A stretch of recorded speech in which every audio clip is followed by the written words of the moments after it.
ಶ್ರೀಕೃಷ್ಣಾಯ ನಮಃ. ವಸುದೇವಸುತಂ ದೇವಂ ಕಂಸಚಾಣೂರಮರ್ದನಂ ದೇವಕೀ ಪರಮಾನಂದಂ ಕೃಷ್ಣಂ ವಂದೇ ಜಗದ್ಗುರುಂ.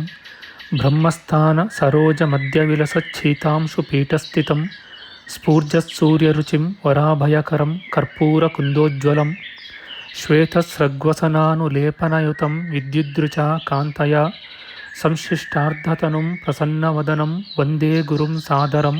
ಶ್ರೀಗುರುಭ್ಯೋ ನಮಃ.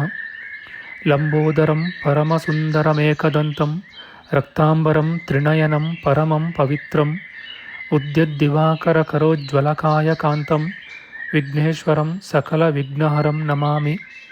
ತ್ವಾಂ ದೇವ ವಿಘ್ನಧಲನೇತಿ ಚ ಸುಂದರೇತಿ ಭಕ್ತಿಪ್ರಿಯೇತಿ ಸುಖದೇತಿ ಫಲಪ್ರದೇತಿ ವಿದ್ಯಾಪ್ರದೇತ್ಯಗಹರೇತಿ ಚ ಯೇ ಸ್ತುವಂತಿ ತೇಭ್ಯೋ ಗಣೇಶವರದೋ ಭವನಿತ್ಯಮೇವ.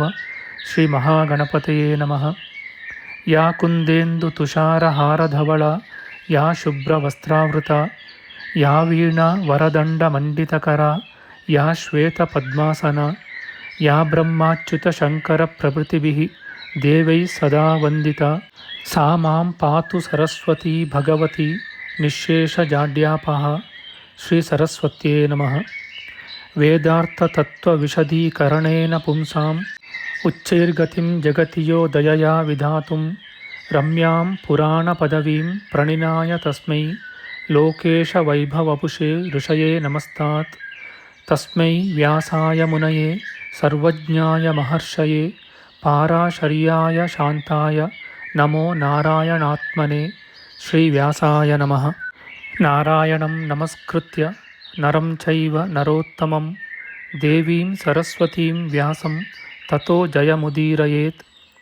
ಕನಕರುಚಿದುಕೂಲಃ ಕುಂಡಲೋಲ್ಲಾಸಿಗಲ್ಲಃ ಶಮಿತಭುವನಭಾರಃ ಕೋಪಿ ಲೀಲಾವತಾರಃ ತ್ರಿಭುವನಸುಖಕಾರಿ ಶೇಷಶಾಯೀ ಮುಕುಂದೋ ಪರಿಕಲಿತರಮಾಂಗೋ ಮಂಗಲಂ ನಸ್ತನೋತು. ನಮಾಮಿ ಗೋವಿಂದಪದಾರವಿಂದಂ ಸದೇಂದಿರಾನಂದನಮುತ್ತಮಾಡ್ಯಂ ಜಗಜ್ಜನಾನಾಂ ಹೃದಿ ಸನ್ನಿವಿಷ್ಟಂ ಮಹಾಜನೈಕಾಯನಮುತ್ತಮೋತ್ತಮಂ. ನಮಸ್ತೆ ಚಕ್ರಹಸ್ತಾಯ ಶಾಂಗಹಸ್ತಾಯ ತೇ ನಮಃ. ನಂದಹಸ್ತಾಯ ತೇ ವಿಷ್ಣೋ ಶಂಖಹಸ್ತಾಯ ತೇ ನಮಃ.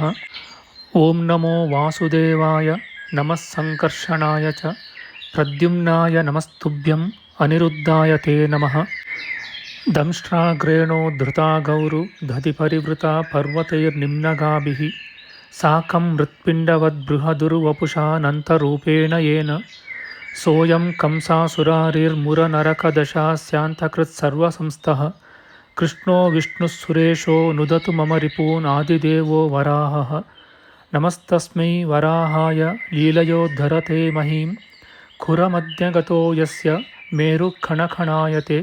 ಶ್ರೀ ವರಾಹಮೂರ್ತಯೇ ನಮಃ. ಪ್ರಿಯ ಬಾಂಧವರೇ, ನಮ್ಮ ಈ ಶ್ರೀ ಲಾಲೀಕೃಷ್ಣ ಚಾನಲ್ಗೆ ಸ್ವಾಗತ. ಇಂದಿನ ವಿಡಿಯೋದಲ್ಲಿ ನಾವು ಶ್ರೀ ವರಾಹ ಮಹಾಪುರಾಣದ 217ನೇ ಅಧ್ಯಾಯವಾದ ಶ್ರೀ ಧರಣಿ ವರಾಹ ಸಂವಾದ ಫಲಶ್ರುತಿಯ ವಿಚಾರ ಮಾಡೋಣ. ಶ್ರೀಕೃಷ್ಣಾಯ ನಮಃ. ಸನತ್ಕುಮಾರ ಮುನಿಯು ಹೇಳುತ್ತಾನೆ, ಸಂದೇಹವಾದುದನ್ನು ನಾನು ಕೇಳಲಾಗಿ ಪರಮೇಷ್ಠಿಯೂ ಭಗವಂತನೂ ಆದ ನೀನು ಎಲ್ಲ ವಿಚಾರವನ್ನು ಚೆನ್ನಾಗಿ ನಿರ್ಣಯಿಸಿ ನನಗೆ ಹೇಳಿದೆ.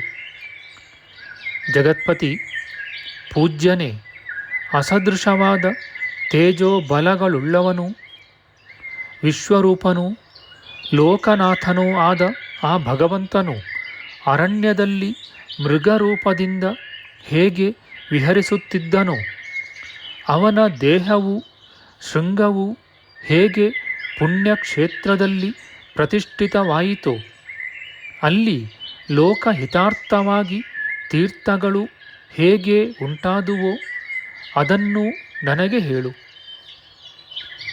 ಬ್ರಹ್ಮನು ಹೇಳುತ್ತಾನೆ, ಮಹಾಮುನಿಯೇ, ನನ್ನ ಮಾನಸ ಪುತ್ರನು ವೇದ ವೇದಾಂಗ ತತ್ವಜ್ಞನಾಗಿ ನನಗೆ ಸಮಾನನೂ ಆದ ಪುಲಸ್ತ್ಯ ಬ್ರಹ್ಮನು ವನದಲ್ಲಿ ಋಷಿಗಳ ಎದುರಿಗೆ ಕುರು ರಾಜ್ಯ ವಿಚಾರವನ್ನು ಮೊದಲು ಮಾಡಿಕೊಂಡು ಉಳಿದ ಆ ಸರ್ವತೀರ್ಥಗಳ ಫಲ ಮಹಿಮೆಯನ್ನು ನಿರ್ಣಯವಾಗಿ ಹೇಳುವನು. ಸನತ್ಕುಮಾರ, ಪುಲಸ್ತ್ಯನು ಹೇಳುವ ಅದನ್ನು ಕೇಳುವ ಪುರುಷನು ಸರ್ವ ಪಾಪಗಳಿಂದಲೂ ವಿಮುಕ್ತನಾಗಿ ಕೀರ್ತಿವಂತನಾಗಿ ಇಹ ಪರಗಳಲ್ಲಿ ವಂದ್ಯನಾಗುವನು. ಮಂಗಳಕರವೂ ಧರ್ಮಾರ್ಥ ಕಾಮ ಸಾಧಕವೂ ಶ್ರೀಭೂತಿಪ್ರದವೂ ಪವಿತ್ರವೂ ಆಯುಷ್ಕರವೂ ವಿಜಯಪ್ರದವೂ ಆದ ಆ ತೀರ್ಥ ಮಹಿಮಾದಿಗಳನ್ನು ಚತುರ್ವರ್ಣದವರು ಸಮಾಧಾನದಿಂದ ಯಾವಾಗಲೂ ಕೇಳಬೇಕು. ಧನ್ಯವೂ ಯಶಸ್ಕರವೂ ಪಾಪನಾಶಕವೂ ಸ್ವಸ್ತಿ ಶಾಂತಿಪ್ರದವೂ ಆದ ಇದನ್ನು ಕೇಳುವವನು ದುರ್ಗತಿಯನ್ನು ಪಡೆಯುವುದಿಲ್ಲ. ಪ್ರಾತಃ ಕಾಲದಲ್ಲೆದ್ದು ಇದನ್ನು ಹೇಳುವವನು ಸ್ವರ್ಗವನ್ನು ಪಡೆಯುವನು. ಸೂತಮುನಿಯು ಹೇಳುತ್ತಾನೆ, ಉತ್ತಮ ಸ್ಥಾನದಲ್ಲಿರುವವನು ಭಗವಂತನು ಮಹಾಯಶನೂ ಆದ ಬ್ರಹ್ಮದೇವನು ಹೀಗೆ ಸನತ್ಕುಮಾರ ಮುನಿಗೆ ಉಪದೇಶಿಸಿ ವಿಶ್ರಾಂತನಾದನು. ಸತ್ಪುರುಷೋತ್ತಮರೇ, ಈ ಶ್ರೀವರಾಹ ಭೂಮಿ ಸಂವಾದವನ್ನೆಲ್ಲ ಸಾರವನ್ನು ಸಂಗ್ರಹಿಸಿ ತಾತ್ವಿಕವಾಗಿ ನಿಮಗೆ ಹೇಳಿದುದಾಯಿತು. ಇದನ್ನು ನಿತ್ಯವೂ ಭಕ್ತಿಯಿಂದ ಕೇಳುವವರು ಹೇಳುವವರು ಸರ್ವ ಪಾಪಗಳನ್ನು ಕಳೆದುಕೊಂಡು ಪರಮಗತಿಯನ್ನು ಪಡೆಯುವರು. ಪ್ರಭಾಸ ಕ್ಷೇತ್ರ, ನೈಮಿಷಾರಣ್ಯ, ಗಂಗಾದ್ವಾರ, ಪುಷ್ಕರ ಕ್ಷೇತ್ರ, ಪ್ರಯಾಗ, ಬ್ರಹ್ಮತೀರ್ಥ, ಅಮರಕಂಟಕ, ನರ್ಮದಾ ಮೂಲ ತೀರ್ಥ ಇವುಗಳ ಯಾತ್ರೆಯಿಂದ ಪಡೆಯಬಹುದಾದ ಪುಣ್ಯಫಲದ ಕೋಟಿ ಗುಣ ಫಲವನ್ನು ಶ್ರೀ ವರಾಹ ಪುರಾಣ ಶ್ರವಣ ಪಠನಗಳಿಂದ ಪಡೆಯಬಹುದು. ಬ್ರಾಹ್ಮಣೋತ್ತಮನಿಗೆ ಗೋದಾನವನ್ನು ಸರಿಯಾಗಿ ಮಾಡಿ ಪಡೆಯುವ ಫಲವನ್ನು ಪೂರ್ಣವಾಗಿ ವರಾಹ ಪುರಾಣದ ಒಂದು ಅಧ್ಯಾಯವನ್ನು ಕೇಳುವುದರಿಂದ ಪಡೆಯುವುದರಲ್ಲಿ ಸಂಶಯವಿಲ್ಲ.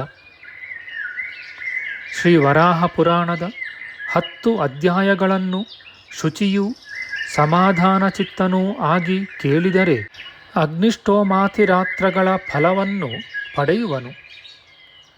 ಬುದ್ಧಿವಂತನಾದ ಯಾರು ಪರಮ ಭಕ್ತಿಯಿಂದ ಇದನ್ನು ನಿರಂತರವಾಗಿ ಕೇಳುವನೋ ಅಥವಾ ತಾನೇ ಪಾರಾಯಣ ಮಾಡುವನೋ ಅವನಿಗೆ ಲಭಿಸುವ ಫಲವನ್ನು ಕೇಳಿ.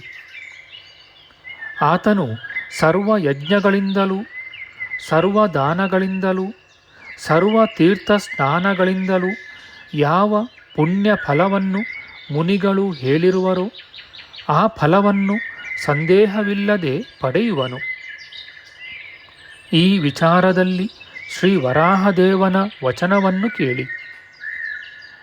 ಶ್ರೀ ವರಾಹಮೂರ್ತಿಯು ಹೇಳುತ್ತಾನೆ, ನನ್ನ ಈ ಉತ್ತಮ ಮಹಿಮೆಯನ್ನು ಭಕ್ತಿಯಿಂದ ಹೇಳುವ ಅಥವಾ ಹೇಳಿಸುವ ಅಪುತ್ರವಂತನಿಗೆ ಪುತ್ರನೂ ಪುತ್ರವಂತನಿಗೆ ಪೌತ್ರನೂ ಲಭಿಸುವರು.